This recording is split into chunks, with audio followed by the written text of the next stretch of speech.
Hello दोस्तों, नमस्कार। आपका हमारे यूट्यूब चैनल में बहुत स्वागत है। पटवारी जो पेपर हुआ उसकी सफलता के बाद अब चतुर्थ श्रेणी कर्मचारी की सफलता के लिए आपको रोजाना हमारे साथ मॉडल पेपर देखना होगा, जो कि राजस्थान चतुर्थ श्रेणी कर्मचारी भर्ती 2025 के नए पाठ्यक्रम जो 17 अप्रैल 2025 को जारी हुआ है उसके अनुसार बनाया गया है। इसके अंदर 120 प्रश्नों की पूरी सीरीज तैयार की गई है जो बिल्कुल सिलेबस के अनुसार है। 19, 20, 21 सितंबर 2025 का जो पेपर होगा वो बिल्कुल ऐसा की ऐसा होगा। इसके अंदर भी कोई भी बदलाव नहीं होगा। जिस तरह की वीडियो हम बना रहे हैं उस वीडियो के अंदर एक भी प्रश्न जो आप देखेंगे वो ऐसा नहीं होगा कि जो बाहर जाए। आपको मात्र 1 घंटे से भी कम की वीडियो बनाकर दी जा रही है। इसको आप सिर्फ और सिर्फ 1, 2, 3 बार अच्छी स्पीड में 2 या 3 की स्पीड में जिस तरह आप समझ सकते हैं उस तरह से जल्दी देखिए। आपको याद करने की ज़रूरत नहीं है, 2-3 बार देखने के बाद ये अपने आप ही आपके दिमाग में फिट हो जाएँगी। तो इस वीडियो को देखने के लिए आप हमारे चैनल पे लगातार जुड़े रहिए और हमारे चैनल को सब्सक्राइब नहीं किया है तो सब्सक्राइब ज़रूर कर लें, जिससे आने वाली वीडियो की जानकारी आपको तुरंत मिलती रहेगी। और वीडियो को लाइक कीजिए, शेयर कीजिए। चलिए देखते हैं अपना आज का वीडियो। 21 जून को सूर्य राजस्थान के किस जिले में लंबवत चमकता है? बताइए, 21 जून को सूर्य राजस्थान के किस जिले में लंबवत चमकता है? तो यहाँ पर इसका राइट आंसर हो जाएगा वो है बांसवाड़ा। बांसवाड़ा में। यहाँ पर 3 नंबर का ऑप्शन बिल्कुल सही, बांसवाड़ा में।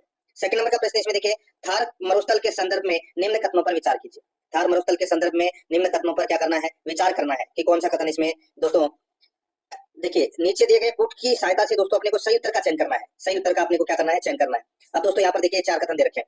देखिए पहला कथन, संपूर्ण मरुस्थल रेतीला एवं बालू का स्तूप क्षेत्र है, तो ये गलत हो जाएगा। देखिए संपूर्ण मरुस्थल रेतीला भी नहीं है, ठीक है, और बालू का स्तूप क्षेत्र है। बालू का स्तूप मुक्त क्षेत्र भी है दोस्तों, जैसे कि पोखरण है, फड़ौदी है, वो क्या है? बालू का स्तूप मुक्त है। तो यहाँ पर ये पहला कथन है वो गलत हो जाएगा। यह लगभग 1,75,000 वर्ग किलोमीटर क्षेत्र में विस्तृत है, बिल्कुल सही बात है। यह 25 सेंटीमीटर समवर्षा रेखा के पश्चिम में स्थित है, तो दोस्तों बिल्कुल सही बात है। वालेरी चूरू मेंढा नदी घाटी शिखर में बरखान प्रकार के बालू का स्तूप है वो पाए जाते हैं, तो दोस्तों बिल्कुल सही बात है। तो यहाँ पर इसमें सही कथन कौन कौन सा हो गया? बी, सी और डी। ये तो अपना इसमें गलत हो गया, तो यहाँ पर इसका राइट आंसर क्या हो जाएगा? वो है 1 नंबर का ऑप्शन बिल्कुल सही, बी, सी, डी। नेक्स्ट आगे देखिए दोस्तों, यहाँ पे 3 नंबर का प्रश्न है, राजस्थान के बांगर प्रदेश के जिलों में कौन सा सम्मिलित नहीं है? राजस्थान के बांगर प्रदेश के जिलों में कौन सा सम्मिलित नहीं है, वो अपने को दोस्तों यहाँ पर बताना है। देखिए बांगर प्रदेश के अंदर सीकर आता है, झुंझुनू आता है, चूरू आता है और नागौर का हिस्सा भी आता है दोस्तों। यहाँ पर राजसमंद नहीं आता। यहाँ पर डी नंबर का ऑप्शन बिल्कुल सही हो जाएगा। दोस्तों आप प्लेलिस्ट में जाओगे तो वहाँ पे आपको एक फोल्डर मिलेगा राजस्थान भूगोल टॉपिक वाइज क्वेश्चन के नाम से, और वहां पर दोस्तों 200 प्रश्नों की सीरीज शुरू की गई है, यानी कि प्रत्येक टॉपिक के दोस्तों आपको 200 प्रश्न है वो देखने को मिलेंगे वहां पे, तो वो भी जरूर देखें। देखिए 4 नंबर का प्रश्न है, राजस्थान के खेड़ ब्रह्मा गुजरात सीमा से खेतरी तक अरावली पर्वतमाला की लंबाई कितनी है? बताइए दोस्तों, खेतरी तक अरावली पर्वतमाला की लंबाई कितनी है? तो दोस्तों वो है, यानी कि राजस्थान की ही इसमें पूछा है, तो वो है 550 किलोमीटर, और इसकी कुल लंबाई है वो दिल्ली तक कितनी है? तो वो है 692 किलोमीटर। यहाँ पर इसमें 2 नंबर का जो ऑप्शन है वो इसका सही उत्तर हो जाएगा। आगे देखिए 5 नंबर का प्रश्न है, राजस्थान में दक्षिण पश्चिम से उत्तर पूर्व तक जलवायु विभाजन के रूप में कार्य करती है, बताइए कौन? यहाँ पर देखिए दोस्तों, जलवायु का विभाजन के रूप में दोस्तों कौन कार्य करती है? वो है अरावली की पहाड़ियां। यहाँ पर इसमें 4 नंबर का ऑप्शन बिल्कुल सही, अरावली की पहाड़ियां। 6 नंबर का प्रश्न इसमें देखिए, निम्नलिखित में से कौन सा समूह है उनके औसत वार्षिक वर्षा के अनुसार अवरोही क्रम में व्यवस्थित है?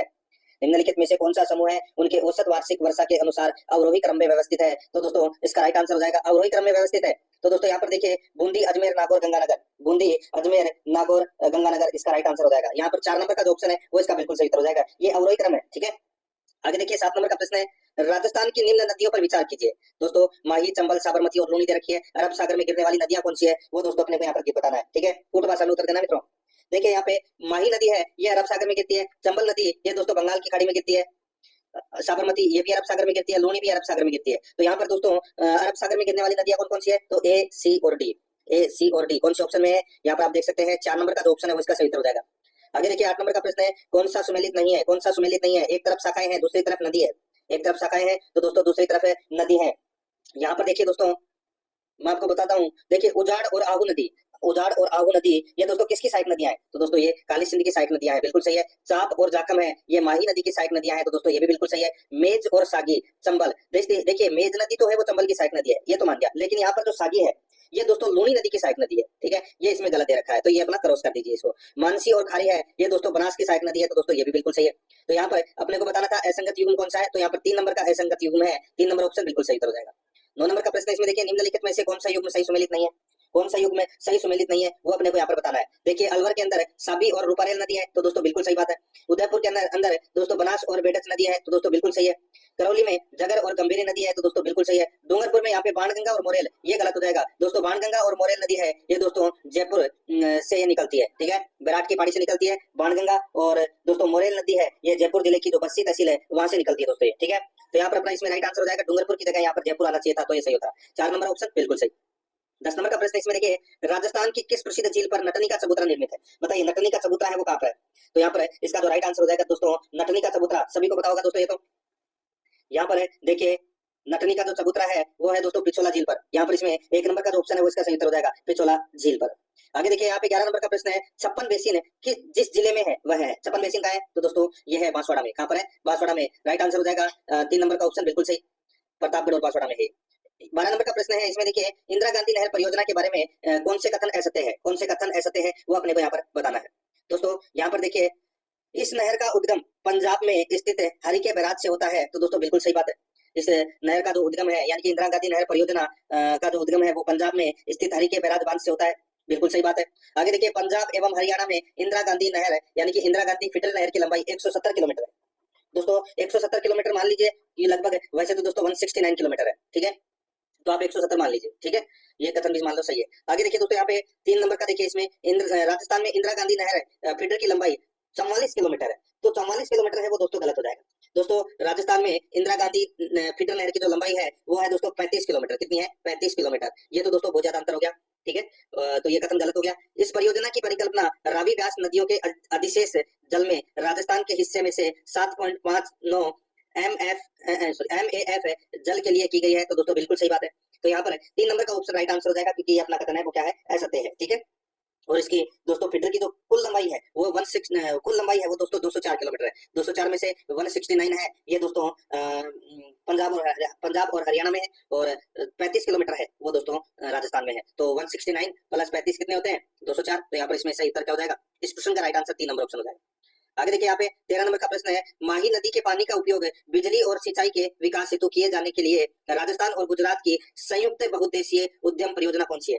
बताइए राजस्थान और गुजरात की जो संयुक्त परियोजना है माही नदी के ऊपर वो कौन सी है? तो यहाँ पर इसका जो राइट आंसर हो जाएगा वो है दोस्तों, इसमें कौन सी है? माई बजाज सागर परियोजना। यहाँ पर 3 नंबर का जो ऑप्शन है वो इसका बिल्कुल सही उत्तर हो जाएगा। आगे देखिए 14 नंबर का प्रश्न है, राजस्थान के किन जिलों में मध्यम काली मिट्टी पाई जाती है? राजस्थान के किन जिलों में मध्यम काली मिट्टी पाई जाती है? तो दोस्तों ये पाई जाती है हाड़ौती क्षेत्र में। और हाड़ौती क्षेत्र के कौन कौन से जिले? कोटा, बूंदी, बारां, झालावाड़। तो यहाँ पर इसमें राइट आंसर हो जाएगा 1 नंबर का ऑप्शन बिल्कुल सही। आगे देखिए यहाँ पे 15 नंबर का प्रश्न है, एरिडी मृदा समूह प्रधानतः राजस्थान के किस प्रदेश में पाई जाती है? बताइए एरिडी सोल्स मृदा है ये दोस्तों कहाँ पर पाई जाती है? तो दोस्तों ये पाई जाती है पश्चिम राजस्थान में। यहाँ पर अपना इसमें 2 नंबर ऑप्शन सही हो जाएगा। आगे देखिए 16 नंबर का प्रश्न है, निम्नलिखित में से कौन सी राजस्थान में वनों के प्रशासनिक वर्गीकरण की श्रेणी नहीं है?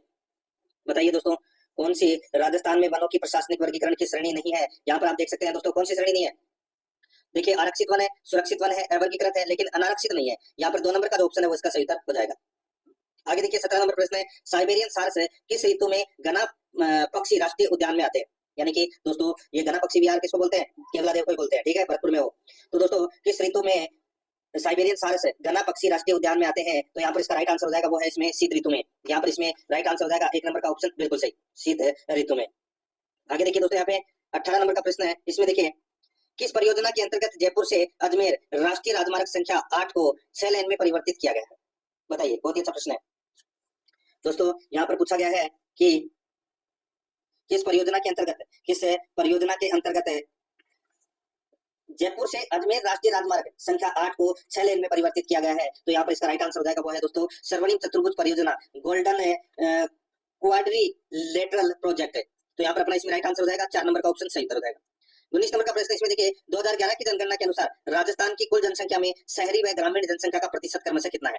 शहरी व ग्रामीण जनसंख्या का प्रतिशत कितना है? तो दोस्तों वो है, बताइए, मैं यहाँ पे राजस्थान की जनगणना की बात कर रहा हूँ। तो दोस्तों देखिए 24.9 तो है इसमें शहरी जनसंख्या, और 75.1 है ये है दोस्तों ग्रामीण जनसंख्या। तो यहाँ पर अपना इसमें राइट आंसर क्या हो जाएगा? 1 नंबर का जो ऑप्शन है वो इसका बिल्कुल सही उत्तर इसमें हो जाएगा, ठीक है। आगे देखिए दोस्तों यहाँ पे 20 नंबर का प्रश्न है, राजस्थान के निम्नलिखित जिलों को 2011 की जनगणना के आधार पर जनसंख्या घनत्व के अनुसार अवरोही क्रम में व्यवस्थित कीजिए। अवरोही क्रम में अपने को क्या करना है? व्यवस्थित करना है। अब व्यवस्थित कैसे करोगे? आपको दोस्तों इनका जनगणत्व है वो पता होना चाहिए इन जिलों का। तो दोस्तों बताता हूँ आपको मैं। देखिए सबसे पहले जो सर्वाधिक जनसंख्या घनत्व है वो है जयपुर में। कितना? 595 व्यक्ति प्रति वर्ग किलोमीटर में निवास करते हैं, यानी कि जयपुर का जनघनत्व कितना है? 595। भरतपुर का दूसरे नंबर पर आता है वो है दोस्तों 503 व्यक्ति प्रति वर्ग किलोमीटर में निवास करते हैं। भरतपुर का जनघनत्व कितना है? 503। अजमेर का दोस्तों 305 है, और अलवर का है दोस्तों कितना? 438, ठीक है। तो ये क्या है? जनघनत्व है इन जिलों का। आप स्क्रीनशॉट ले सकते हैं दोस्तों इसका। तो दोस्तों यहाँ पे अपने को क्या बताना है, अवरोही क्रम में व्यवस्थित कीजिए। अवरोही क्रम में अपने को व्यवस्थित करना है तो कौन सा हो जाएगा दोस्तों इसमें, तो इसमें बी ए डी सी अपना इसमें राइट आंसर हो जाएगा। कौन से ऑप्शन में, तो यहाँ पर 4 नंबर के ऑप्शन में ये अपना सही उत्तर हो जाएगा। अब दोस्तों अपन राजस्थान इतिहास कला संस्कृति के 20 प्रश्न पढ़ेंगे भाग 2 के अंदर, ठीक है। 20 प्रश्न है। देखिए यहाँ पे 21 नंबर का प्रश्न है, आर्य सभ्यता का उत्खनन कार्य 1953 में सर्वप्रथम किसके निर्देशन में हुआ था। देखिए आर्य सभ्यता का है उदयपुर में, और इसका जो उत्खनन कार्य है वो दोस्तों 3 चरणों में हुआ था। कितने चरणों में, 3 चरणों में। तो यहाँ पे जो पहला चरण है वो 1953 में हुआ था, ठीक है। और इसका दोस्तों उत्खनन कार्य है वो दोस्तों अक्षय कीर्ति व्यास ने किया था। किसने, अक्षय कीर्ति व्यास, जिसको आप AK व्यास भी बोल सकते हैं। यहाँ पर 4 नंबर का ऑप्शन बिल्कुल सही। दूसरा उत्खनन कार्य है वो दोस्तों 1956 में हुआ था, ठीक है। और ये हुआ था दोस्तों RC अग्रवाल के, यानी कि रत्न चंद्र अग्रवाल के नेतृत्व में हुआ था इसका दूसरा नंबर का उत्खनन कार्य, ठीक है। तीसरा नंबर का जो उत्खनन कार्य है वो दोस्तों 1961-62 के अंदर हुआ था, और ये हुआ था दोस्तों HD साखलिया के नेतृत्व में, ठीक है। तो यहाँ पर अपना इसमें राइट आंसर क्या हो जाएगा, 4 नंबर का ऑप्शन बिल्कुल सही। 1953 के बारे में पूछा है पहला, तो अक्षय कीर्ति व्यास। आगे देखिए यहाँ पे 22 नंबर का प्रश्न है, 1857 की क्रांति में शिवनाथ सिंह ने भूमिका निभाई थी, वह निम्नलिखित में से किस ठिकाने से थे। बताइए, शिवनाथ सिंह नाम तो सुना ही होगा दोस्तों, ये थे दोस्तों अशोक ठिकाने के थे दोस्तों, ये ठिकानेदार। तो यहाँ पर इसमें 1 नंबर का जो ऑप्शन है वो सही उत्तर हो जाएगा। आगे देखिए यहाँ पे 23 नंबर का प्रश्न है, मत्स्य संघ का विलय राजस्थान में किस तिथि को हुआ था। मत्स्य संघ का विलय राजस्थान में किस तिथि को हुआ था, ये हुआ था दोस्तों 15 मई 1949 को। यहाँ पर 4 नंबर का ऑप्शन बिल्कुल सही उत्तर हो जाएगा।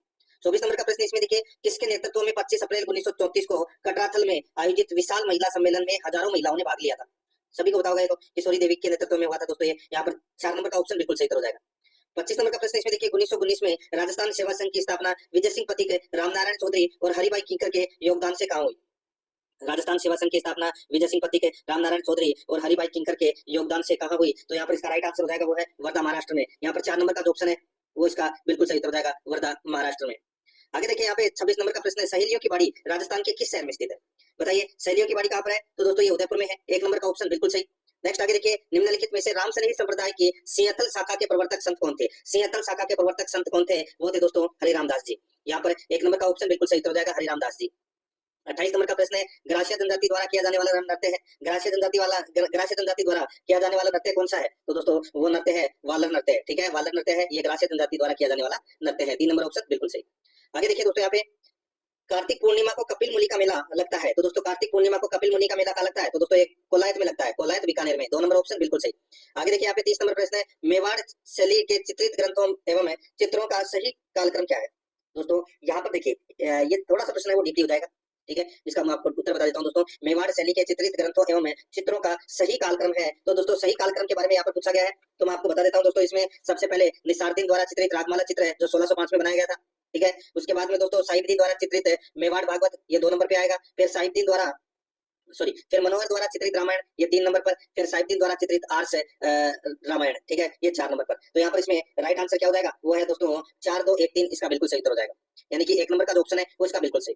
नेक्स्ट आगे देखिए दोस्तों, यहाँ पे 31 नंबर का प्रश्न है, नेजा जम्मा रिकिया किस स्थानीय लोक देवता से संबंधित है, सभी को बताओगा। बताइए, राइट आंसर हो जाएगा दोस्तों इसमें कौन सा, तो वो है रामदेव जी। यहाँ पर 1 नंबर का ऑप्शन बिल्कुल सही उत्तर हो जाएगा, रामदेव जी। आगे देखिए दोस्तों, यहाँ पे 32 नंबर का प्रश्न, निम्नलिखित में से कौन सा युग में असंगत है, कौन सा युग में असंगत है। कैला देवी का मंदिर कहाँ है, करौली में, बिल्कुल सही है। करणी माता का मंदिर कहाँ है, देशनोक में, बिल्कुल सही है। जीण माता का मंदिर जमवाराम कर दे रखा है, गलत हो जाएगा। कहाँ पर है दोस्तों, रेवासा ग्राम सीकर में है ये, ठीक है। कहाँ पर है, रेवासा ग्राम सीकर में। और रानी सती का मंदिर कहाँ है, तो दोस्तों झुंझुनू में है। तो यहाँ पर इसमें असंगत कौन सा है, 3 नंबर का राइट आंसर हो जाएगा, 3 नंबर ऑप्शन सही। आगे देखिए 33 नंबर का प्रश्न है, जहूर खान किस लोकवाद्य यंत्र से संबंधित है। जहूर खान दोस्तों ये संबंधित है, भपंग से संबंधित है। यहाँ पर 1 नंबर ऑप्शन बिल्कुल सही। 34 नंबर का प्रश्न इसमें देखिए, प्रसिद्ध बम नृत्य राज्य के किस जिले से संबंधित है। बताइए, बम नृत्य, तो दोस्तों ये अलवर भरतपुर में किया जाता है दोस्तों। यहाँ पर 4 नंबर का ऑप्शन बिल्कुल सही। 35 नंबर का प्रश्न इसमें देखिए, लोक नाट्यकार दुनिया राणा एवं नानूराम किस ख्याल से संबंध है। बताइए, लोक नाट्यकार दुनिया राणा एवं नानूराम किस ख्याल से संबंधित है, तो दोस्तों ये संबंधित है, कौन सी ख्याल से संबंधित है ये, तो दोस्तों ये शेखावटी ख्याल से संबंधित है। यहाँ पर 4 नंबर का जो ऑप्शन है वो इसका बिल्कुल सही उत्तर इसमें हो जाएगा, शेखावटी ख्याल से ये संबंधित है। आगे देखिए यहाँ पे 36 नंबर का प्रश्न है, देखिए कजली तीज का त्योहार किस तिथि को मनाया जाता है। कजली तीज का मनाई जाती है दोस्तों बूंदी में, और कजली तीज का जो त्योहार है वो किस तिथि को मनाया जाता है, इसका राइट आंसर हो जाएगा भाद्रपद कृष्णा तृतीया को मनाया जाता है दोस्तों ये। 1 नंबर ऑप्शन बिल्कुल सही। आगे देखिए, कौन सा आभूषण अंग सुमेलित नहीं है, कौन सा आभूषण अंग सुमेलित नहीं है। यहाँ पर देखिए दोस्तों, देखिए मुंदरी आभूषण है ये अंगुली में पहना जाता है, बिल्कुल सही है। टड्डा आभूषण बाजू पर पहना जाता है, बिल्कुल सही है। नेवरी आभूषण पैर पर पहना जाता है, बिल्कुल सही है। रमजोल आभूषण कमर, ये गलत हो जाएगा दोस्तों। रमजोल आभूषण है ये दोस्तों कहाँ पहना जाता है, तो दोस्तों ये पैर में पहने जाने वाला आभूषण है, पैर के अंदर पहने जाने वाला क्या है, ये आभूषण है। यहाँ पर 4 नंबर का जो ऑप्शन है वो सही उत्तर हो जाएगा। 38 नंबर का प्रश्न इसमें देखिए, कुवलयमाला में राजस्थान की कितनी भाषाओं का उल्लेख किया गया है? अब ये कुवलमाला ग्रंथ किसने लिखा था? तो दोस्तों ये उद्योधन सूरी के द्वारा ये लिखा गया ग्रंथ था कुवलमाला। इसमें राजस्थान की कितनी भाषाओं का उल्लेख किया गया है? तो यहाँ पर इसका राइट आंसर हो जाएगा, इसमें 18 भाषाओं का उल्लेख किया है राजस्थान की। यहाँ पर 4 नंबर का ऑप्शन बिल्कुल सही। आगे देखिए, संत भूरीबाई अलख का कार्यक्षेत्र था, संत भूरीबाई अलख का कार्यक्षेत्र था, तो वो था दोस्तों मेवाड़। यहाँ पर 4 नंबर का ऑप्शन सही उत्तर हो जाएगा मेवाड़। नेक्स्ट आगे देखिए, निमुचना किसान आंदोलन हत्याकांड राजपुताना की किस रियासत में हुआ था? राजपुताना की कौन सी रियासत में हुआ था? तो दोस्तों ये मेवाड़ रियासत में हुआ था, सॉरी अलवर रियासत में। ठीक है, कहां पर हुआ था निमुचना? ये हत्याकांड कहां हुआ था? तो ये अलवर में हुआ था। निमुचना अलवर में है, तो यहाँ पर 3 नंबर का जो ऑप्शन है वो इसका बिल्कुल सही उत्तर इसमें हो जाएगा। तो दोस्तों अब अपन देखिए भाग 3 के अंदर भारतीय संविधान के 5 प्रश्न है वो पढ़ेंगे सिलेबस के अकॉर्डिंग। ठीक है, देखिए संविधान की कुंजी कहा जाता है, संविधान की कुंजी किसको कहा जाता है? तो दोस्तों संविधान की प्रस्तावना को संविधान की कुंजी कहा जाता है। 3 नंबर ऑप्शन बिल्कुल सही। आगे देखिए यहाँ पे 42 नंबर का प्रश्न है, भारत की प्रभुता, एकता और अखंडता की रक्षा करने और उसे अक्षुण्ण बनाए रखने के मूल कर्तव्य को किस स्थान पर रखा गया है? बताइए कौन से भाग में है दोस्तों मूल कर्तव्य?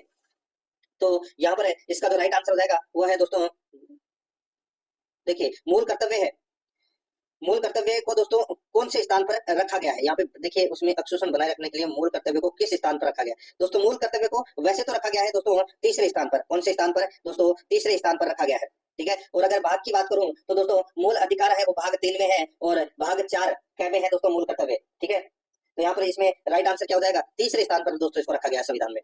आगे देखिए 43 नंबर का प्रश्न है, किस राजनीतिक दल की राष्ट्रीय कार्यकारिणी ने संविधान सभा को भंग कर उसका पुनर्निर्वाचन वयस्क मताधिकार के आधार पर करने को कहा था?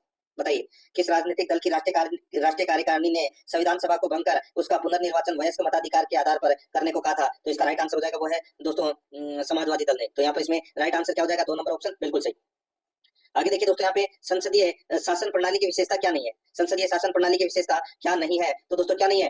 देखिए मंत्रिमंडल सामूहिक रूप से संसद के प्रति उत्तरदायी होता है, बिल्कुल सही है। व्यवस्थापिका और कार्यपालिका में घनिष्ठ संबंध होता है, बिल्कुल सही है। दोहरी कार्यपालिका ये नहीं है दोस्तों। संसद की सर्वोच्चता है, बिल्कुल सही है। यहाँ पर 3 नंबर का ऑप्शन बिल्कुल सही उत्तर हो जाएगा। आगे देखिए यहाँ पे 45 नंबर का प्रश्न है, भारतीय संविधान के कौन से भाग में संघ व राज्य के प्रशासनिक संबंध वर्णित है? संघ व राज्य के प्रशासनिक संबंध वर्णित है, कौन से भाग में? तो दोस्तों भाग 11 अध्याय 2 में दोस्तों ये संबंध वर्णित है। तो यहाँ पर इसमें 2 नंबर का ऑप्शन बिल्कुल सही उत्तर इसमें हो जाएगा। अब दोस्तों अपन राजस्थान पॉलिटी के 5 प्रश्न है वो पढ़ेंगे सिलेबस के अनुसार भाग 4 में। ठीक है, दोस्तों इसमें देखिए 46 नंबर का प्रश्न है, राजस्थान में मंत्रिमंडल सचिवालय के निम्नलिखित में से किस विभाग या कार्यालय के अधिकारित रूप से संबंध है? तो दोस्तों यहाँ पर इसका राइट आंसर क्या हो जाएगा? वो है दोस्तों इसमें मुख्यमंत्री कार्यालय। यहाँ पर 1 नंबर का ऑप्शन बिल्कुल सही हो जाएगा। 47 नंबर का प्रश्न इसमें देखिए, निम्नलिखित कथनों पर विचार कीजिए। दोस्तों निम्नलिखित कथनों पर क्या करना है? विचार करना है। यहाँ पर देखिए अनुच्छेद 163 के अनुसार राज्यपाल को सहायता और सलाह देने के लिए मंत्री परिषद होगी, बिल्कुल सही बात है। अनुच्छेद 164 के अनुसार मुख्यमंत्री की नियुक्ति राज्यपाल करेगा, तो दोस्तों ये भी कथन बिल्कुल सही है। तीसरा देखिए अनुच्छेद 164 के अनुसार मंत्री राज्यपाल के प्रसाद पर्यंत अपने पद धारण करेंगे, तो दोस्तों ये भी इसमें क्या है? बिल्कुल सही है। तो यहाँ पर दोस्तों ये सारे के सारे कथन है वो क्या है? सत्य है। अपने को कोट का प्रयोग करते हुए सही उत्तर को चुनना था, तो यहाँ पर 1 2 3 तीनों कथन क्या है? इसमें सही है। 4 नंबर ऑप्शन बिल्कुल सही। 48 नंबर का प्रश्न इसमें देखिए, भारतीय संविधान के किस अनुच्छेद के तहत राज्यों में विधान परिषद का गठन किया जा सकता है? भारतीय संविधान के किस अनुच्छेद के तहत राज्यों में विधान परिषद का गठन किया जा सकता है? तो दोस्तों इसका राइट आंसर हो जाएगा कौन सा? बताइए। तो दोस्तों वो है अनुच्छेद 169 के तहत राज्यों में विधान परिषद का गठन है वो किया जा सकता है। यहाँ पर 2 नंबर ऑप्शन सही उत्तर। आगे देखिए 49 नंबर का प्रश्न है, राजस्थान के राज्यपाल से संबंधित निम्न कथनों पर विचार कीजिए। निम्न कथनों पर अपने को क्या करना है? विचार करना है। ठीक है दोस्तों, यहाँ पर देखिए उसे भारत का नागरिक होना चाहिए, तो दोस्तों बिल्कुल सही बात है। उसकी आयु कम से कम 35 वर्ष होनी चाहिए। उसकी आयु है वो दोस्तों कम से कम कितनी होनी चाहिए? 35 वर्ष होनी चाहिए, बिल्कुल सही बात है। उसमें लोकसभा का सदस्य बनने की योग्यता होनी चाहिए, तो दोस्तों ये गलत दे रखा है। लोकसभा सदस्य बनने के लिए तो दोस्तों 25 वर्ष की आयु चाहिए। ठीक है, और देखिए वह 1 से अधिक राज्यों का राज्यपाल हो सकता है, बिल्कुल सही बात है। तो यहाँ पर 1 2 और 4 कथन क्या है? इसमें सत्य है। 1 2 और 4 कथन सत्य है, तो यहाँ पर 4 नंबर ऑप्शन बिल्कुल सही उत्तर हो जाएगा। 50 नंबर का प्रश्न इसमें देखिए, निम्नलिखित कथनों को पढ़िए। दोस्तों निम्नलिखित कथनों को पढ़ना है, 2 कथन दे रखे हैं और सही कूट अपने को चुनना है। यहाँ पर देखिए सूचना के अधिकार अधिनियम 2005 का उद्देश्य है प्रशासन में पारदर्शिता तथा उत्तरदायित्व लाना है, तो दोस्तों ये बिल्कुल सही बात है। आगे देखिए अरुणा राय ने उस आंदोलन का नेतृत्व किया जिसने सूचना के अधिकार अधिनियम के अधिनियमित होने का मार्ग प्रशस्त किया, तो दोस्तों इसमें दोनों के दोनों कथन है वो सूचना के अधिकार से संबंधित है और दोनों के दोनों इसमें सत्य कथन है। यहाँ पर इसमें राइट आंसर क्या हो जाएगा? 2 नंबर ऑप्शन बिल्कुल सही। अब दोस्तों अपन भाग 5 के अंदर सामान्य विज्ञान से संबंधित 5 प्रश्न है वो पढ़ेंगे।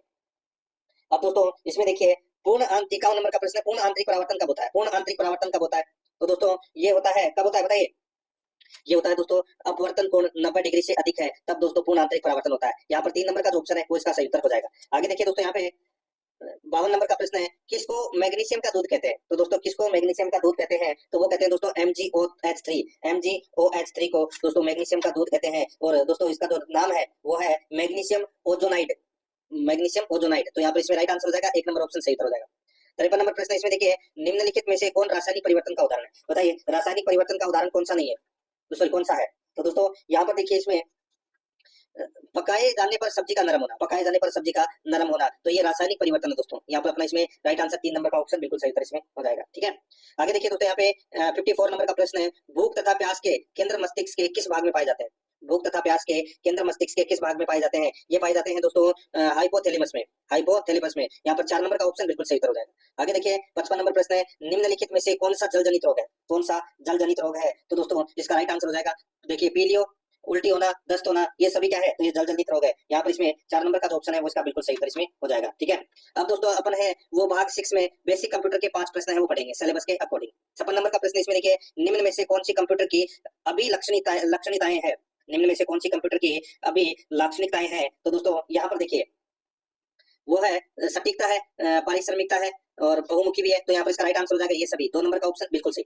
आगे देखिए दोस्तों, यहाँ पे 57 नंबर का प्रश्न है, MS वर्ड डॉक्यूमेंट में उपयोग के लिए तैयार रेडी टू यूज पूर्व निर्मित इमेजेस से संदर्भित है। तो यहाँ पर इसका राइट आंसर हो जाएगा वो है दोस्तों क्लिप आर्ट। यहाँ पर 4 नंबर का जो ऑप्शन है वो इसका बिल्कुल सही उत्तर हो जाएगा, क्लिप आर्ट।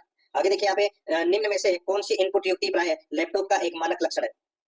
निम्न में से कौन सी इनपुट युक्ति प्राय लैपटॉप का एक मानक लक्षण है? तो यहाँ पर इसका राइट आंसर हो जाएगा दोस्तों वो है इसमें कौन सा, बताइए? तो वो है देखिए यहाँ पर alpha numeric keyboard, alpha numeric keyboard. तो यहाँ पर इसमें राइट आंसर 4 नंबर ऑप्शन हो जाएगा। आगे देखिए 59 नंबर प्रश्न है, डिस्प्ले कार्ड का उपयोग इस उद्देश्य के लिए होता है। डिस्प्ले कार्ड का उपयोग इस उद्देश्य के लिए होता है, कौन से उद्देश्य के लिए? तो दोस्तों आउटपुट यूनिट को ग्राफिक्स डेटा भेजने के लिए, आउटपुट यूनिट को ग्राफिक्स डेटा भेजने के लिए। यहाँ पर 3 नंबर का जो ऑप्शन है वो इसका बिल्कुल सही उत्तर इसमें हो जाएगा। आगे देखिए यहाँ पे 60 नंबर का प्रश्न है, एक मैग्नेटिक डिस्क के लिए निम्न में से कौन सा सत्य कथन नहीं है? एक मैग्नेटिक डिस्क के लिए निम्न में से कौन सा सत्य कथन नहीं है? कौन सा सत्य कथन नहीं है, बताइए?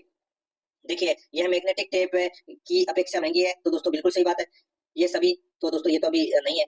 ठीक है, आगे देखिए मैग्नेटिक डिस्क का एक्सेस टाइम मैग्नेटिक टेप की तुलना में बहुत कम होता है, बिल्कुल सही बात है।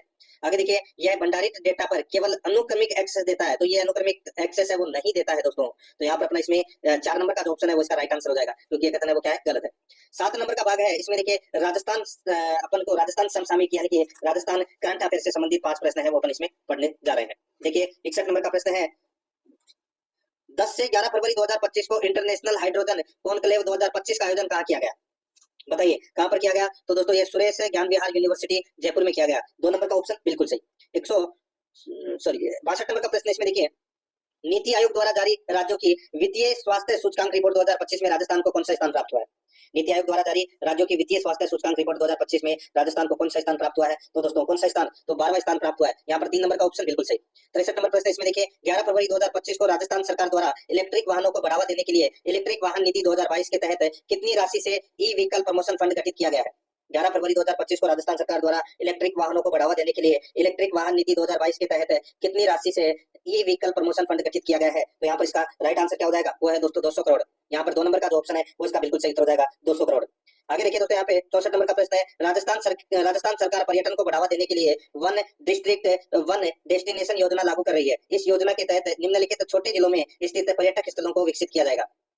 बताइए राजस्थान सरकार पर्यटन को बढ़ावा देने के लिए वन डिस्ट्रिक्ट वन डेस्टिनेशन योजना लागू कर रही है। इस योजना के तहत निम्नलिखित छोटे जिलों में स्थित पर्यटक स्थलों को विकसित किया जाएगा। तो यहाँ पर इसका राइट आंसर हो जाएगा दोस्तों, देखिए तो वो है, देखिए अपने को कोट भाषा में उत्तर बताना है। ठीक है, तो यहाँ पर देखिए एक तरफ तो जिला दे रखा है, दूसरी तरफ पर्यटक स्थल दे रखा है। एक तरफ जिला दे रखा है तो दूसरी तरफ है पर्यटक स्थल दे रखा है। तो दोस्तों इसमें देखिए झुंझुनू, झुंझुनू के अंदर दोस्तों कौन सा है? झुंझुनू के अंदर लोहागढ़ धाम है। ठीक है, बांसवाड़ा के अंदर त्रिपुरा सुंदरी है, डूंगरपुर के अंदर बेड़ेश्वर धाम है और सिरोही के अंदर अचलगढ़ है। तो इसमें सारे के सारे दोस्तों पहले से ही सही सुमेलित है। यहाँ पर इस प्रश्न का राइट आंसर क्या हो जाएगा? 1 2 3 4, यानी कि 1 नंबर का ऑप्शन बिल्कुल सही। आगे देखिए वन डिस्ट्रिक्ट वन स्पोर्ट्स योजना में चयनित खेल व जिले का सही क्रम क्या है? वन डिस्ट्रिक्ट वन स्पोर्ट्स योजना में चयनित है खेल व जिले का सही क्रम है वो क्या है? तो दोस्तों सही क्रम है वो है दोस्तों इसमें कुश्ती का है दोस्तों कोटा, ठीक है, तैराकी का उदयपुर और वॉलीबॉल का जयपुर। तो यहाँ पर इसमें राइट आंसर क्या हो जाएगा? CAB अपना इसमें राइट आंसर हो जाएगा, यानी कि 2 नंबर का ऑप्शन बिल्कुल सही।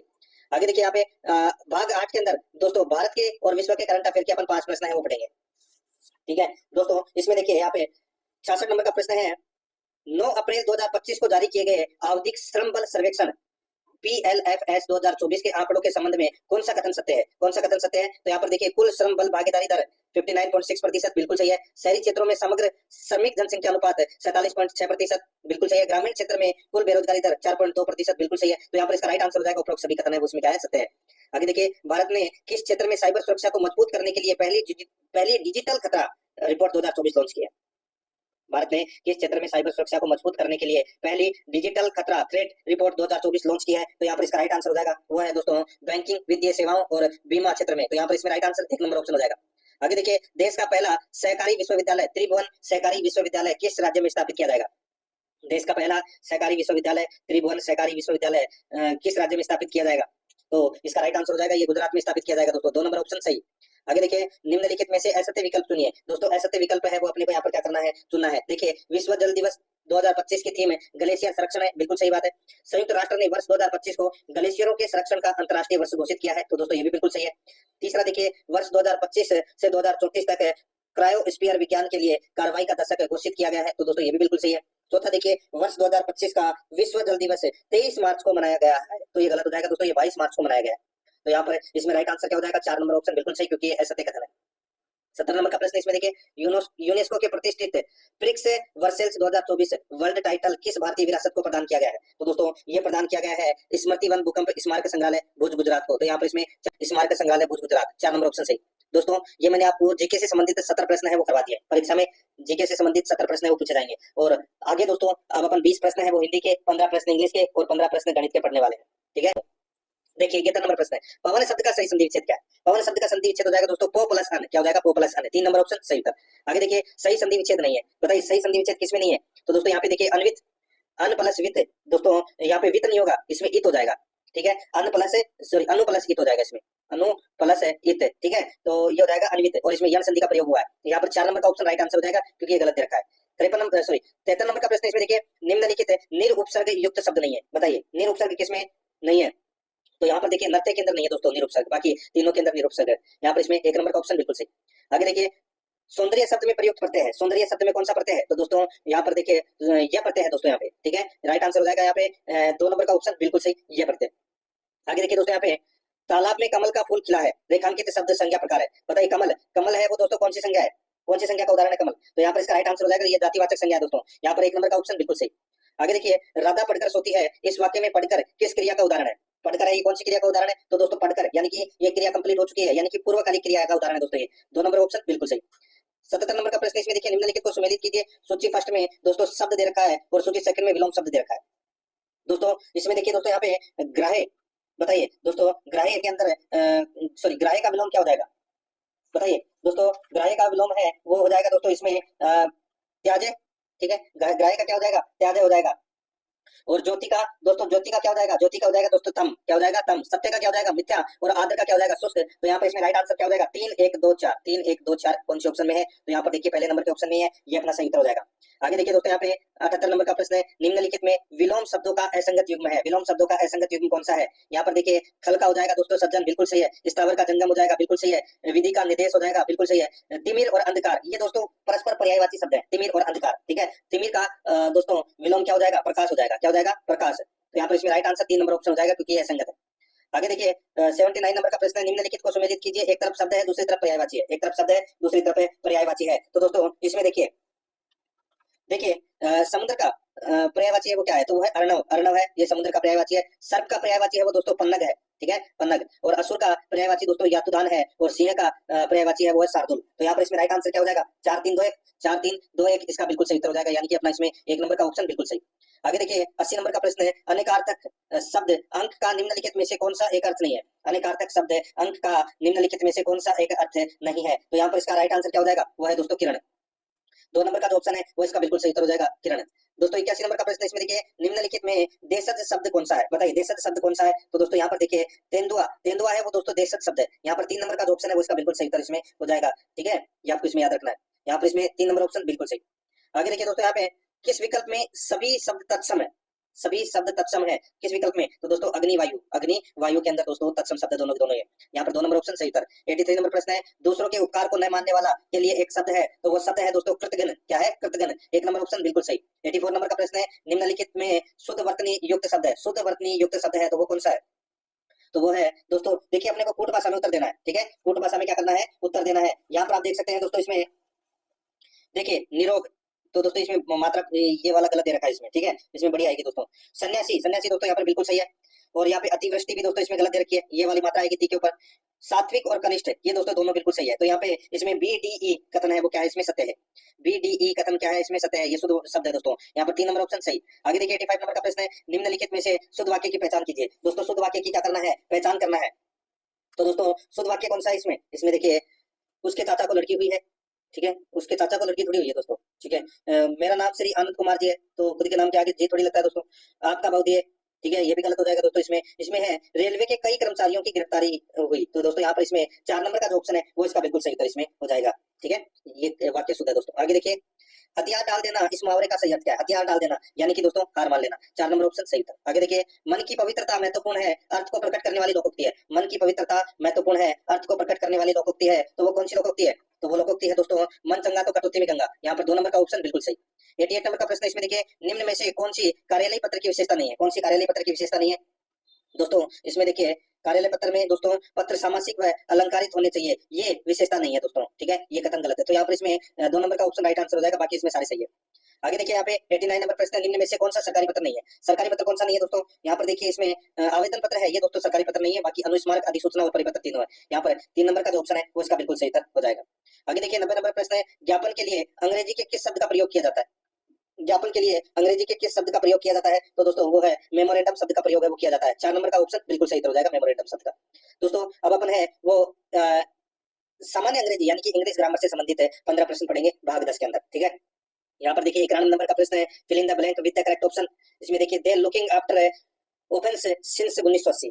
अब दोस्तों यहाँ पे सिंस 1980 दिया हुआ है, तो ये सेंटेंस है वो परफेक्ट कंटीन्यूअस टेंस का है, तो यहाँ पे हैव बीन लुकिंग आएगा, हैव बीन लुकिंग, तो यहाँ पे इसमें हैव बीन 2 नंबर का जो ऑप्शन है वो इसका सही उत्तर हो जाएगा। 92 नंबर का प्रश्न है, इसमें देखिए चेंज इनटू पैसिव, ठीक है, यहाँ पर सेंटेंस देखिए they gave her a clock, they gave her a clock. दोस्तों यहाँ पर देखिए इसमें सेंटेंस है वो दोस्तों पास्ट इंडेफिनिट टेंस का है, तो पैसिव बनाते समय अपन वाज या वर प्लस वर्ब की थर्ड फॉर्म का अपन यूज करेंगे, तो यहाँ पर हो जाएगा she was given a clock हो जाएगा। यहाँ पर इसमें 4 नंबर का ऑप्शन बिल्कुल सही, हाँ 4 नंबर का ऑप्शन, हाँ 4 नंबर का ऑप्शन इसका बिल्कुल सही उत्तर इसमें हो जाएगा। आगे देखिए दोस्तों यहाँ पे 93 नंबर प्रश्न है, close the door into passive, ठीक है, close the door into passive, तो दोस्तों इसका हो जाएगा बताइए।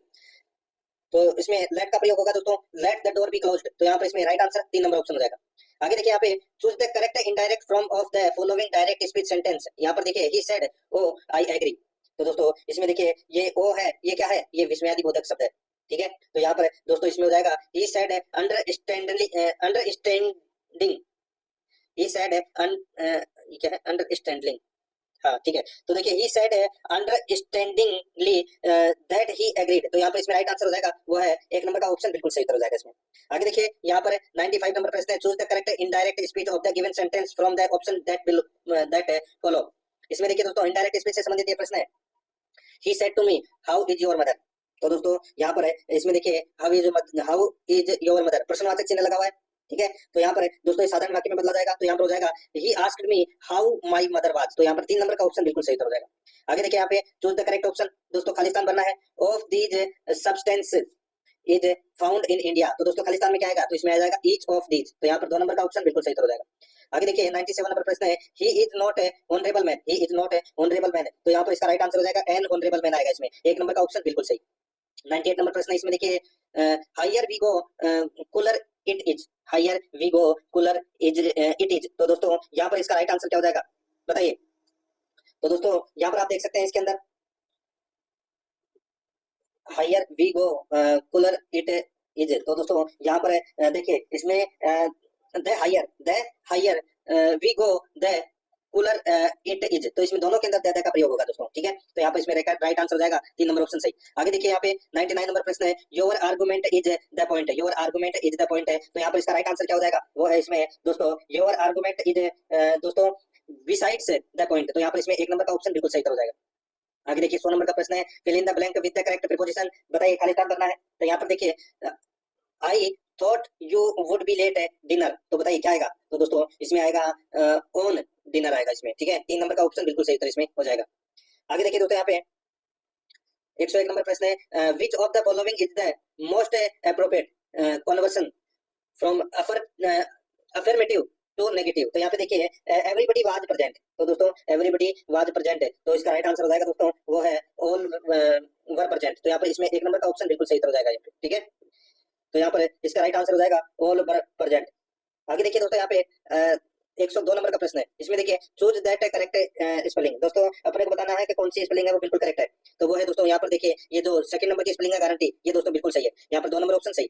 आगे देखिए इंग्लिश ट्रांसलेशन करना है दोस्तों। सेंटेंस है, बढ़ते तापमान से पर्यावरण को वास्तविक खतरा है। तो दोस्तों इसका हो जाएगा इंग्लिश ट्रांसलेशन हो जाएगा दोस्तों, rising temperature is a real threat to the environment. तो यहाँ पर इसमें 4 नंबर का जो ऑप्शन है वो इसका सही उत्तर हो जाएगा इसमें। आगे देखिए यहाँ पे दोस्तों शब्द दे रखा है मेमो। मेमो को इंग्लिश में क्या कहते हैं वो अपने को बताना है दोस्तों। मेमो को बोलते हैं अर्ध सरकारी पत्र, अर्ध सरकारी पत्र बोलते हैं। यहाँ पर 4 नंबर का ऑप्शन बिल्कुल सही उत्तर इसमें हो जाएगा। तो दोस्तों अब अपन ने सॉरी मेमो को ज्ञापन बोलते हैं, मेमोरेंडम होता है ना, ठीक है। देखिए मेमो को क्या बोलते हैं? ज्ञापन बोलते हैं, ठीक है। यहाँ पर इसमें 1 नंबर का ऑप्शन राइट आंसर हो जाएगा। आगे देखिए दोस्तों, यहाँ पे 105 नंबर का प्रश्न है, इसमें देखिए 5 miles not a long distance, 5 miles या miles not a long distance. तो यहाँ पर इसमें राइट आंसर क्या हो जाएगा दोस्तों? Is not a long distance आएगा। यहाँ पर 4 नंबर का जो ऑप्शन है वो इसका बिल्कुल सही उत्तर इसमें हो जाएगा, ये आपको इसमें याद रखना है, ठीक है। आगे देखिए दोस्तों, अब अपन है वो भाग 11 के अंदर सामान्य गणित के 15 प्रश्न है वो पढ़ेंगे सिलेबस के अकॉर्डिंग। तो दोस्तों यहाँ पर आप देख सकते हैं इसमें 106 नंबर प्रश्न है, 2 का क्यूब, 3 का क्यूब, 4 तथा 15 का महत्सय पर ज्ञात कीजिए। दोस्तों यहाँ पर देखिए आप निकाल लीजिए 2 का क्यूब कितना होता है। तो दोस्तों 2 का स्क्वायर 4 यानी कि 8, ठीक है। और 3 का स्क्वायर कितना होता है 9, और ये 4 और ये 15, ठीक है। इसका महत्सय पर ज्ञात करना है दोस्तों। महत्सय पर आप आसानी से ज्ञात कर सकते हैं। महत्सय आएगा दोस्तों, यानी कि इनमें ऐसी कौन सी संख्या है जिनमें इन सभी के अंदर भाग चला जाए, तो वो है 1। तो यहाँ पर इसमें राइट आंसर हो जाएगा 1 नंबर का ऑप्शन बिल्कुल सही। आगे देखिए यहाँ पे 1540 के 1/7 का 20% कितना है। दोस्तों आप देखिए 1540 का 1/7वां भाग कितना है। तो दोस्तों 1540 का 1/7वां भाग, तो यहाँ पे 7 से इसको काट दीजिए, यानी कि 1540 इंटू 1/7, तो 7 से काटोगे तो 7 दूनी 14, 2 बार गया, फिर 1 बचा, 7 दूनी 14, यानी कि 220 आया, ठीक है। ये 1/7वां भाग आ गया। और 220 का 20% कितना होता है? तो दोस्तों 220 का 20% कितना होता है? 10% 22, तो 20% कितना होगा? 44। तो यहाँ पर इसमें 1 नंबर ऑप्शन बिल्कुल सही। आगे देखिए 108 नंबर का प्रश्न है, ए तथा बी मिलकर किसी कार्य को 72 दिन में पूरा करते हैं, ठीक है। बी और सी मिलकर उसी कार्य को दोस्तों 120 दिन में करते हैं, ठीक है। यानी कि 1/72, ठीक है, प्लस 1/20, 1/120 प्लस ए और सी मिलकर 1/90, ठीक है, यानी कि 90 दिन में पूरे करते हैं। ए बी सी मिलकर इस कार्य को पूरा करने में कितना समय लेंगे? कितना समय लेंगे? तो दोस्तों इनका अपने को क्या निकालना है? लसअप है। लसअप निकालेंगे तो दोस्तों यानी कि एलसीएम निकालेंगे तो कितना आ जाएगा दोस्तों? 72, 120 और 90 का, यानी कि ऐसी कौन सी संख्या है जिनमें इन तीनों का भाग चला जाए? तो दोस्तों वो है 360, ठीक है। कौन सी है? 360। अब 360 में 72 का भाग दोगे तो दोस्तों कितनी बार जाएगा? तो दोस्तों ये 5 बार जाएगा। 120 का कितनी बार जाएगा? 3 बार। और 90 का कितनी बार जाएगा? 4 बार। तो यहाँ पर दोस्तों 5 और 3 8 और 4 12, दोस्तों 12/360 कर लीजिए तो कितना आ जाएगा दोस्तों? 30 दिन। तो यहाँ पर इसमें यानी कि 360 में 12 का भाग दोगे तो कितना आ जाएगा? तो दोस्तों वो आ जाएगा 30, यानी कि 1/30। अब दोस्तों यहाँ पर देखिए ए प्लस बी प्लस सी का 1 दिन का काम है वो दोस्तों अपने को यहाँ पर निकालना है। तो दोस्तों इसमें हो जाएगा क्या? तो 30 × 2 हो जाएगा दोस्तों। यहाँ पर देखिए 2 जने मिलकर काम कर रहे हैं, तो यहाँ पर इसका राइट आंसर क्या हो जाएगा? वो है इसमें 1/60, यानी कि 60 दिन इसका सही हो जाएगा। 4 नंबर ऑप्शन सही। आगे देखिए 109 नंबर का प्रश्न है, शिव शंकर जयपुर से महवा के मध्य 120 किलोमीटर की दूरी को मोटरसाइकिल से 2 घंटे में तय करता है। शिव शंकर जयपुर से महवा के मध्य की जो दूरी है 120 किलोमीटर की दूरी, इसको मोटरसाइकिल से 2 घंटे में तय करता है। उस मोटरसाइकिल की चाल ज्ञात कीजिए। तो सीधा सा है भाई, 60 किलोमीटर प्रति घंटा वही उसकी चाल। तो यहाँ पर इसका राइट आंसर क्या हो जाएगा? वो है 1 नंबर का ऑप्शन बिल्कुल सही। 110 नंबर का प्रश्न है, इसमें देखिए एक टीम के 12 खिलाड़ियों का औसत भार 40 है। तो सबसे पहले अपन क्या करेंगे? 12 × 40 कर लीजिए, कितना हो जाएगा? तो दोस्तों 480, ठीक है। एक खिलाड़ी के बाहर चले जाने के कारण शेष 11 खिलाड़ियों की औसत 43 हो जाती है, ठीक है। तो 11 × 43 कर लीजिए दोस्तों। 11 × 43 करोगे तो कितना आ जाएगा? यह आ जाएगा दोस्तों 473, ठीक है। 473 किलो आ जाएगा। अब दोस्तों यहाँ पर देखिए तो छोड़कर गए खिलाड़ी का भार क्या होगा, सीधा सा है 480 माइनस 473 कर लीजिए, कितना बचेगा, तो दोस्तों 7 बचेगा। तो ये अपना राइट आंसर 7 की तरह हो जाएगा। यहाँ पर 1 नंबर का ऑप्शन बिल्कुल सही। आगे देखिए, 2 साइकिलों में से प्रत्येक का विक्रय मूल्य 1955 रुपए है। यदि एक साइकिल पर 15% की हानि होती है और दूसरी पर 15% का लाभ हो रहा हो तो कुल पर कितने प्रतिशत लाभ अथवा हानि होगी।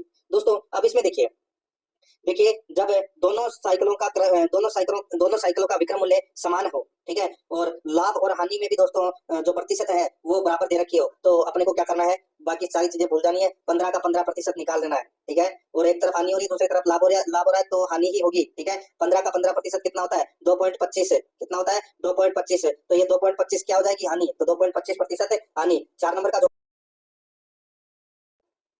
आगे देखिए, कमला को सुधा से 25% धन अधिक मिलता है।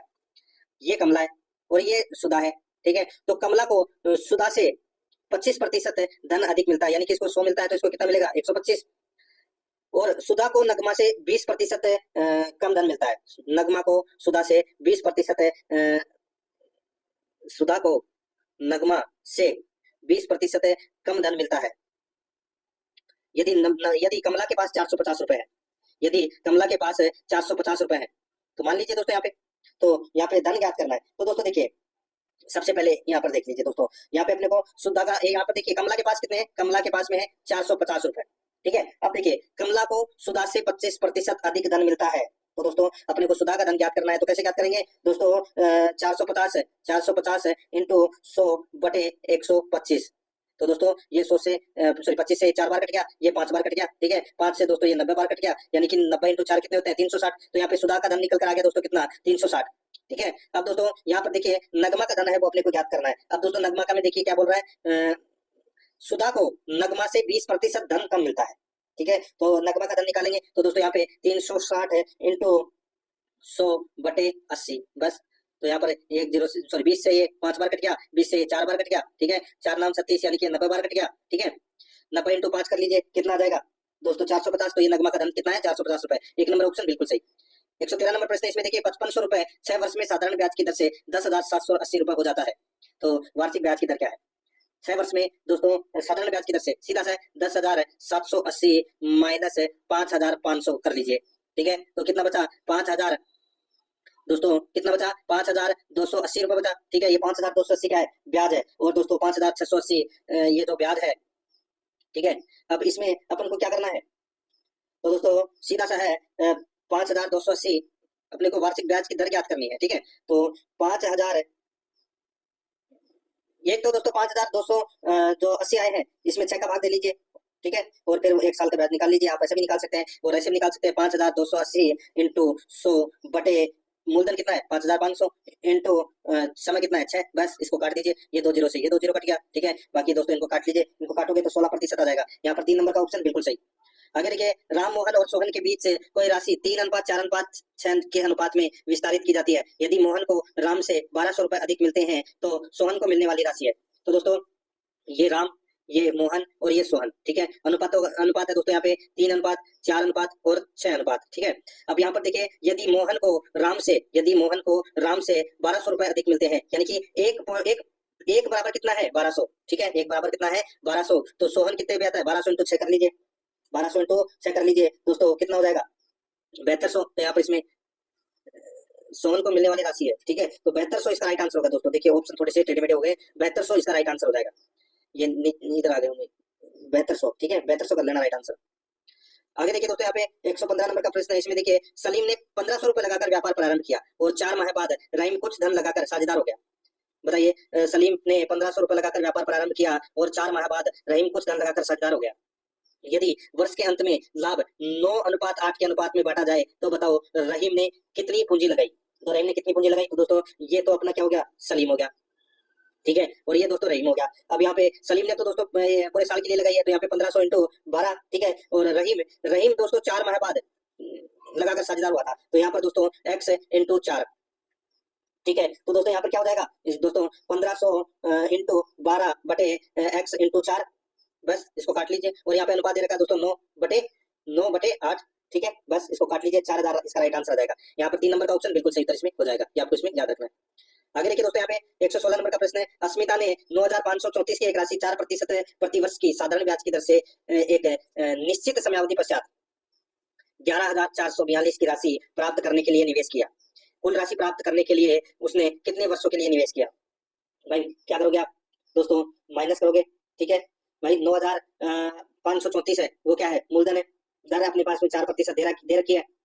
ऐसा ही दोस्तों अपने को यहाँ पर दे रखा है 11,442, तो 11,442 में से 9,534 माइनस कर देंगे तो कितना बचेगा दोस्तों? ये 1908 बचेगा, ठीक है। अपने को क्या ज्ञात करना है दोस्तों? समय ज्ञात करना है। तो यहाँ पर है दोस्तों 1908 बराबर मूलधन इंटू दर इंटू समय बटे 100। तो यहाँ पर मूलधन कितना है? 9,534 है इंटू दर कितनी है? 4 इंटू समय दे नहीं रखा तो टी बटे 100 बस। तो यहाँ पे टी बराबर क्या हो जाएगा? 1908 इंटू 100 बटे 95,134 इंटू 4, तो 5 वर्ष इसका राइट आंसर आ जाएगा, ठीक है। यहाँ पर कौन से ऑप्शन में? 4 नंबर के ऑप्शन में सही उत्तर हो जाएगा। आगे देखिए, चक्रवर्ती ब्याज पर जमा की गई 12,000 की राशि 5 वर्षों बाद दुगनी हो जाती है। 20 वर्षों बाद यह हो जाएगी। 20 वर्षों बाद यह कितनी हो जाएगी? चक्रवर्ती ब्याज पर जमा की गई 12,000 की राशि 5 वर्षों बाद दुगनी हो जाती है, तो 20 वर्षों बाद में कितनी होगी बताइए दोस्तों? इसका जो राइट आंसर हो जाएगा वो है इसमें ये हो जाएगी दोस्तों 1,92,000 हो जाएगी दोस्तों। यहाँ पर 3 नंबर ऑप्शन बिल्कुल सही। आगे देखिए, यदि 24 संतरों का मूल्य 72 है तो 120 संतरों का मूल्य ज्ञात कीजिए। तो दोस्तों सीधा सा है 72 बटे 24 इंटू 120 कर लीजिए, कितना जाएगा? 360। तो यहाँ पर इसमें 2 नंबर ऑप्शन सही उत्तर। आगे देखिए 119 नंबर प्रश्न है। एक बेईमान दुकानदार आलू को लागत मूल्य पर बेचने का दिखावा करता है, परंतु वह किग्रा के स्थान पर यानी कि 1 किलो के स्थान पर 950 ग्राम ही तोलता है, तो लाभ प्रतिशत ज्ञात कीजिए। तो दोस्तों 50 बटे 950 इंटू 100 कर लीजिए। यहाँ पे इस 0 से 0 कट गया, ठीक है, और 5 से ये 10 बार कट गया, 5 से ये दोस्तों 19 बार कट गया। तो दोस्तों 10 इंटू 10 कितने होते हैं? 100 में 19 का भाग दे लीजिए, कितना जाएगा? तो दोस्तों 5.26 आ जाएगा। ये अपना इसमें 3 नंबर ऑप्शन सही उत्तर हो जाएगा। 120 नंबर प्रश्न है। एक वस्तु को बेचकर महेश ने खरीद मूल्य के 1/4 के बराबर लाभ अर्जित किया।